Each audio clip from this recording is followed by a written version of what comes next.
Je suppose que vous avez tous regardé l'UFC hier soir et vous avez vu ce qui s'est passé. Alors, bon, comme je vous l'ai dit, hein, moi, c'était surtout les 3 derniers combats que je voulais voir. On a vu, il y a eu Rakic contre Ankalaev.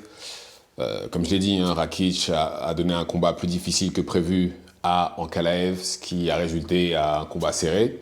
Bonne stratégie d'ailleurs de Rakic. Je m'attendais à mieux dans Ankalaev, mais bon, malheureusement, c'était peut-être pas son soir, on va dire. Et son prochain combat, ça va être contre Pereira. On verra ce que ça va donner. Et ensuite, on a eu Khamzat contre Whittaker. Alors, comme j'avais dit, hein, pour moi, si Whittaker arrive à passer les 2 premiers rounds, il gagnerait le combat. Ben, même pas. Chimaev a fait en sorte que dès le premier round, fini. Bravo à lui. Mais on a surtout vu Ilia Topuria mettre KO Max Holloway. Ça, pour moi, c'était le highlight de la soirée. Sachant qu'en plus, Holloway n'avait jamais été mis KO avant. Pour moi, bravo. Pour moi, c'était vraiment un gros combat.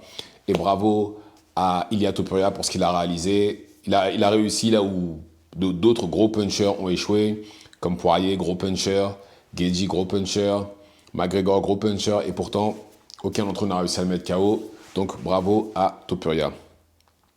Et la suite, pour lui, apparemment, ça devrait être un rematch contre Volkanovski, qui l'a mis KO aussi, un peu plus tôt dans l'année.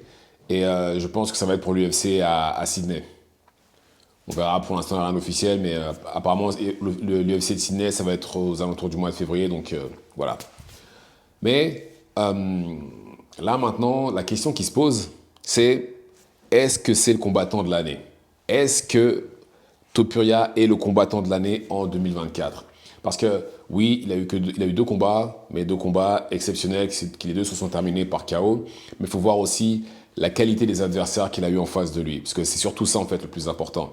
Parce qu'il a mis KO Volkanovski, qui est vu comme l'un des GOAT en featherweight, sûrement le GOAT en featherweight, c'est sûrement Volkanovski. Il l'a mis KO. Bon, après, pour la défense de Volkanovski, le combat d'avant, il a pris un KO énorme par Islam Makhachev dans la catégorie au-dessus. Donc, à la limite, enfin bref, je l'excuse pas, mais bon, il est monté dans le ring, il savait où il mettait les pieds, il a perdu.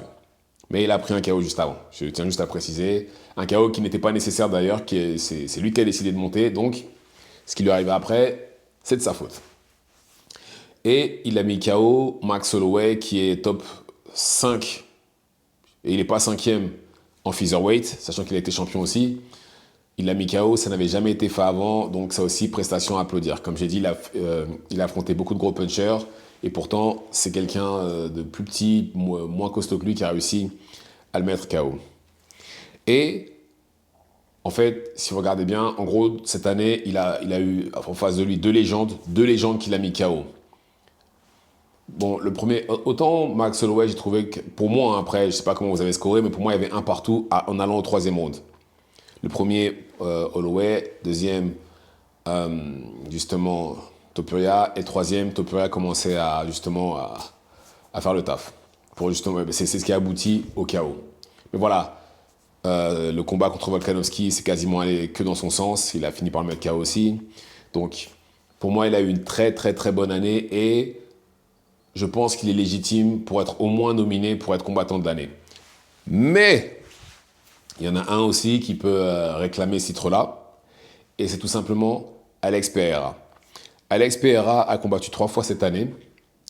Il a combattu à l'UFC 300, il a pris Jamal Hill, qui l'a mis KO. Ensuite, au mois de juin, d'ailleurs il devait être sur la carte, mais ça ne devait pas être lui le main event. Il a repris Jerry Prohaska, il l'a mis KO. Et là, il y a à peu près 2 ou 3 semaines, il a pris Khalil Rountree, qui l'a mis KO aussi. Alors, certes, Jamal Hill, ancien champion, et Prohaska, pareil, ancien champion. Certes, ce ne sont pas des champions du calibre de Volkanovski et de Holloway, mais quand même, ça reste 2 anciens champions qu'il a mis KO l'un après l'autre. Et d'ailleurs, le combat au mois de juin, je ne sais plus si c'est juin ou juillet, de Prohaska contre Pereira, c'était un rematch. Il a mis KO plus facilement que la première fois, justement, lors du rematch. Et puis Khalil Rountree nous a donné un très très beau combat, très, très bon combat tactique. et il a gagné par KO aussi. Et je pense que ses prestations sont bonnes. Il a plus combattu, ça c'est sûr et certain. Mais voilà, si on se base sur les adversaires et ce qu'ils avaient accompli avant, c'est clair et net que ça va du côté de Topuria. Mais voilà, si on parle activité, maintenant, c'est du côté de Pereira. En tout cas, personnellement, moi, l'un comme l'autre, moi, ça me va. Les deux, pour moi, sont légitimes pour pouvoir être combattants d'année. Après, c'est l'appréciation de chacun. Moi, ouais, je sais pas. Je ne saurais pas quoi vous dire personnellement, parce que moi, les deux me vont. Les deux me vont. Et puis là, ils ont déjà... Je pense même, par contre, je suis quasiment sûr que s'ils pouvaient, Pereira combattrait au mois de décembre. Mais bon, son équipe a dû l'arrêter pour pas, pour pas qu'il, justement, il le fasse. Mais en tout cas, les deux ont eu des années exceptionnelles. Les deux méritent d'être... ouais, franchement, ils devraient mettre... Au moins virer John Jones de la 3e place dans le pound for pound. Ils devraient mettre... ouais, Topuria pour ce qu'il a accompli. Ils devraient le mettre. Il devrait le mettre parce que là, vu ce qu'il a accompli, personne n'a fait mieux que lui cette année. Personne. Donc bon, on verra bien. On verra bien par la suite. Mais bon. Donc voilà. Pour moi, les deux combattants de l'année, Pereira et Topuria. Dites-moi ce que vous en pensez dans les commentaires. Activez la cloche de façon à être tenu au courant quand je posterai de nouvelles vidéos. Et c'est tout pour moi. Ciao, ciao.